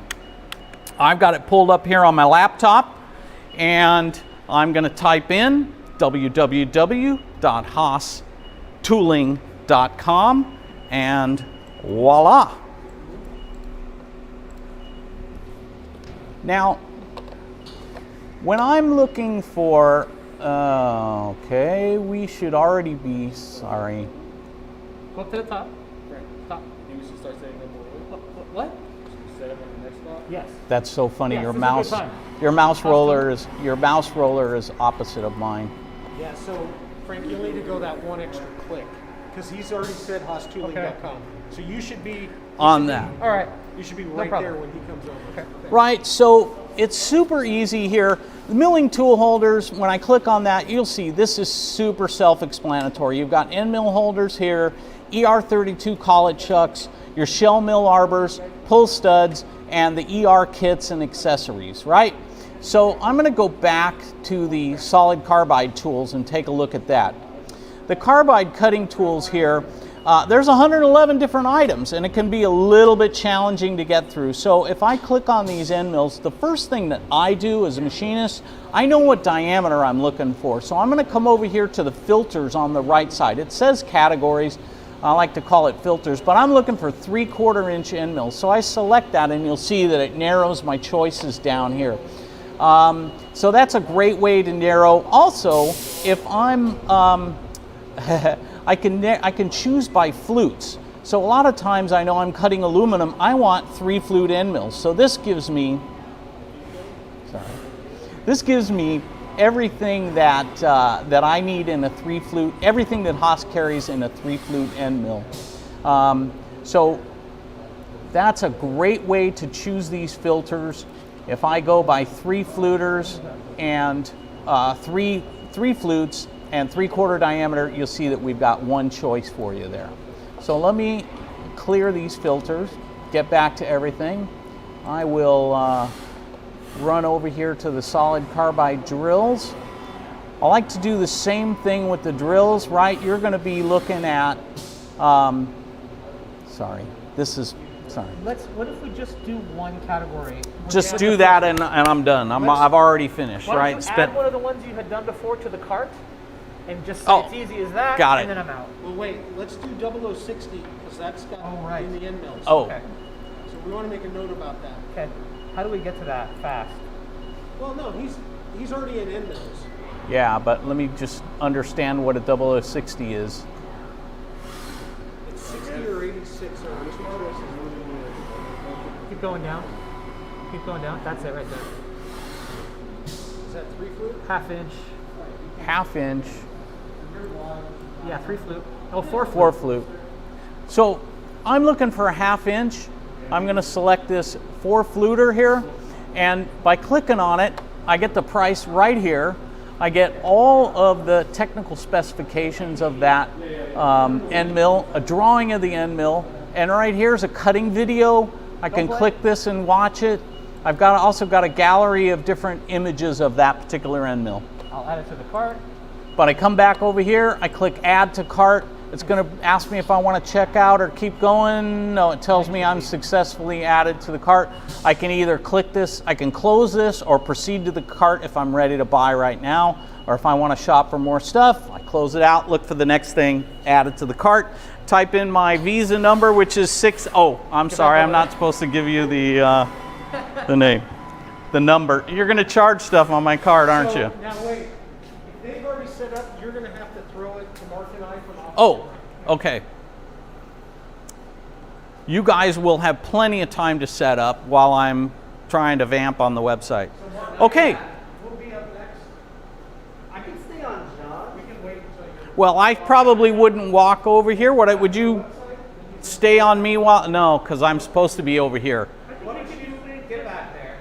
Remind us what the PC code is. Do we know what that is? I'm going to do it when we get here. You're going to do it? Okay. You just get back and you send it off to Brian. And do I want to be Doesn't matter. in front of the computer? You can be right there. Right out here. Okay. So, Look at me because he's already set up. got it. Okay. So, that's hosstooling.com. Check it out. Now I'd like to throw it back to Brian O'Fallon and Mark Terryberry. They're going to talk about some upcoming,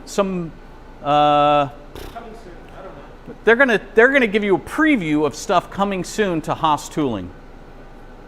Thanks, John. Appreciate it. And just a reminder, one more time, if you've just joined us, we have a coupon code. It's Go Live, GOLIV. Hold on a second. Did something happen to your mic? Yeah, maybe it timed out. Sorry. I'm good. Okay. Thanks, John. I appreciate it. So I mentioned it at the beginning, but for those of you who are just joining us, we have a coupon code when you go to hosstooling.com and you check out. If you enter Go Live, GOLIVE, that'll give you 10% off of any of the tools that are in your cart. And that is good for today only. So I'm back here with Mark, and the reason we have Mark here is these are tools that are not yet on the website, but will be. And again, at some point, we're going to have thousands of part numbers. These are just a few of the tools that we're really excited about. So Mark, you picked out some number, 2 or 3, we'll have them set out here, that you're really excited about. So feel free to talk about them. Cool. Hello, hello, hello. So there's all kinds of cool stuff out here. So who's my guy? My guy will be Red the camera that's always. actually facing us. That's good. There you go. All kinds of tools. We got drill indexes. The most exciting thing about all these tools is not necessarily what we have, it's what we've got coming. So I had all these questions last week when they wanted to make the demo, and I was asking John Nelson, like, well, do we have taps coming? Do we, I don't see any taps on the website this week. Where are the taps? But then you can see the block of whatever he's got over there, that flame cut awful material, and he's got 1 million tapped holes in this thing. So they're testing taps right now, choosing the most suitable taps for us right now. So Can I see your mouth for just 2 minutes? there you go. Just a second. There you go. So this is the future. This is what we might have next. And so I keep coming across this. Last week when I was asking about how to hold a certain size end mill, I'm like, do we have 1 million chuck even to hold this? And they had on my desk 1 million chuck the next day that they had a whole bunch of them that they were testing. So go to the website today, but realize it's going to be different tomorrow. So just keep checking back in. All kinds of fun stuff here. The drill indexes, I was excited to see that they had because I didn't have a drill for my demo. So you can see that there's actually a drill missing from this index right now, as I needed it for my demo. Stuff I just saw today were these indexable spot drills, which are actually kind of nice for engraving sometimes as well. I'm actually try that for the engraving. And then again, it's got this chamfer tool on the side here. I was looking at this guy. If I had done this, really, I could have put those like little claw things in the side of my part instead of tilting it over, and it looked really cool. Really, you could have just dropped down with this chamfer tool, which is fantastic for that kind of thing. But of course, it's made for top and bottom chamfers. So all kinds of things that you would never expect, or maybe you would expect, coming through. Clean that spindle taper, nice 40 taper, 30 taper. All kinds of good stuff. And so the most exciting thing for me was not what we have, it's what we've got behind the scenes, things that are being tested, all the 0-point fixturing, all the devices. Well, let me ask you a question, because from here we transition to the swag, which means... Oh, the wall? So I like Rick's one shot. If Rick just wants to pan left and Okay. So, okay. So now, Are you going to swag or am I going to swag? Or are we both going to swag? I don't know. How do we want to do it? Just Okay. Brian. Okay. So I'm done. Yeah, because then you're going to circle back to your machine Okay. and get ready to engrave that PC code, Okay. if that works. Yeah. Okay. And some lighthearted, like, now I know you guys have all really, what you really care about is hats and t-shirts. Something like that. Yeah, it's serious. It's it's we for joke real. about it, right? Yeah. Yeah. So now what you guys really want, it's the hats and t-shirt. And we joke about that, but we have not had a site dedicated to this type of thing that you could actually go and buy the Haas swag, the t-shirts We in get your asked shops. all the time. We get comments on Constantly. YouTube, on Instagram, on Facebook. We've actually got it now. We've got a Haas store, and we have for the last year or two. Yep, for where the we can go and employees. buy stuff for ourselves. Yep. And we've just made all those things available to the Haas users. So I'm going to see you in just a couple of minutes, but if you guys can follow me over, as Mark said, let's get to the really important stuff. Tools, cutting, whatever. This is what you guys really care about, swag. So you see behind me all the t-shirts? There's only, 8 of them up here. We're going to have a ton more than that coming up. We're going to have t-shirts. We've got hats. I know these Let's camel walk through hats will here. probably be very, very popular. Different kinds of cups. We've even got a wall clock. Who doesn't want a Haas wall clock? Come A on. Haas wall clock. Pins. If this was not in the plastic, I'd put it in my shirt. Beanies. It's so hot in here, I'm sweating today, but give it a few months and you'll be wearing these. And all these will be available in a couple of weeks, which I just found out, by the way, on a couple of weeks, and these two will be on HaasTooling.com. So make sure you check back every week.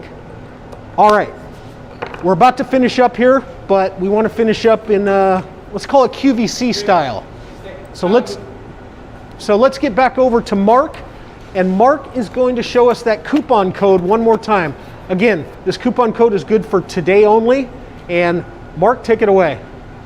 Cool. So if we're going to do that, if we were going to put it in the machine and blow it off, we might not want to engrave it because it's going to take 30 seconds of blah. But you could have it. You could have it with a coolant, and then you could just open the door, blow the coolant off, exposing the coolant. You know, exposing the ingredient. So what we probably have to do is one of you guys are going to have to get inside the machine, which means no, it's inside. It's like in the vise, which means we only have one option. You get it from your side angle that you had before. Which is fine because then I can press the button. Yeah. Spin it towards the camera. Yeah, exactly. Yeah, we can face it. So we'll do that with the Go Live code written on the side of that thing. Whatever's in there.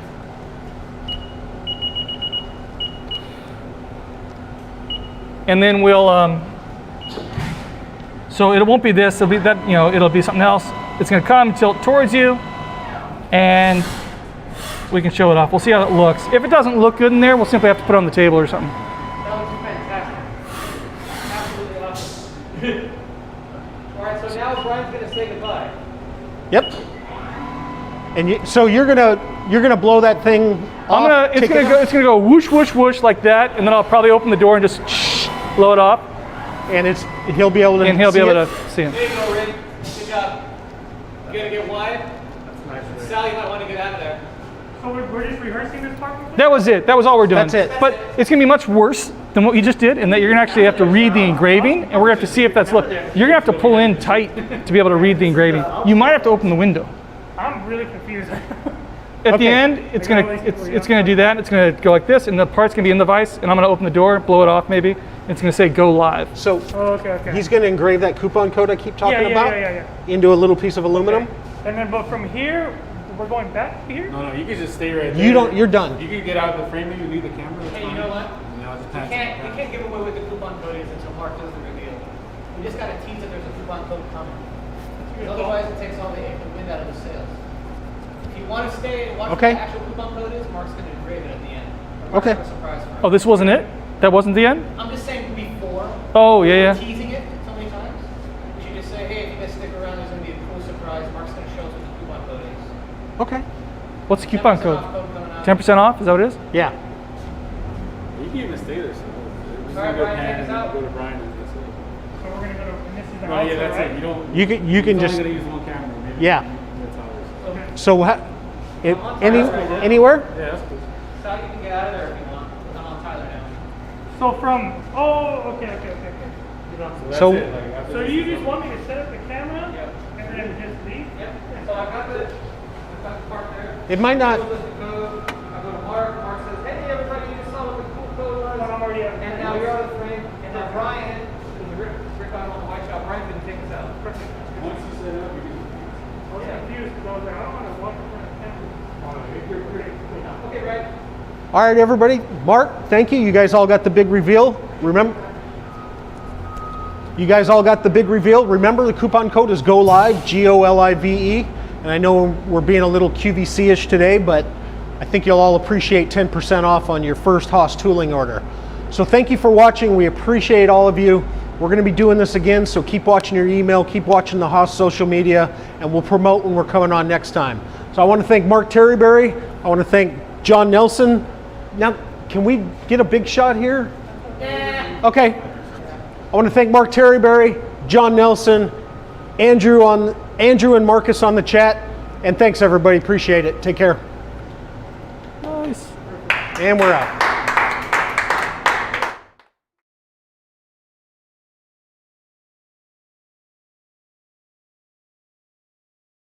If you run CNC machines, then you need cutting tools. Quality cutting tools at a reasonable price. That's where Haas Tooling comes in. Now CNC machines aren't the only thing Haas offers you. Using our massive buying power, we are able to purchase cutting tools in bulk, and we're passing those savings on to you. On HaasCNC.com, we've made it more convenient than ever to get the cutting tools you need. Just navigate to the Haas Tooling menu and choose the category of tool you need. All the specs you need for every tool are listed, and we even have videos of cutting tools with all the cutting data. So anytime you need to refer back to specs or cutting data, it's all just a few clicks away. And of course, the prices are all right there, just like every Haas product. Each tool has been tested by Haas application engineers, and we've tested these same tools in our own state-of-the-art machine shop for years. Every tool is Haas tested. Ordering these tools has never been easier. Select your tool, add them to your cart, and when you're ready, check out. All the tools come directly from the Haas factory, so we can process your order and ship them immediately. And if you're thinking about a new CNC machine, you can add tooling like you would any machine option. Now you can have your machine completely tooled up and buy or finance in one package. Haas Tooling, quality tools, reasonably priced, and Haas tested.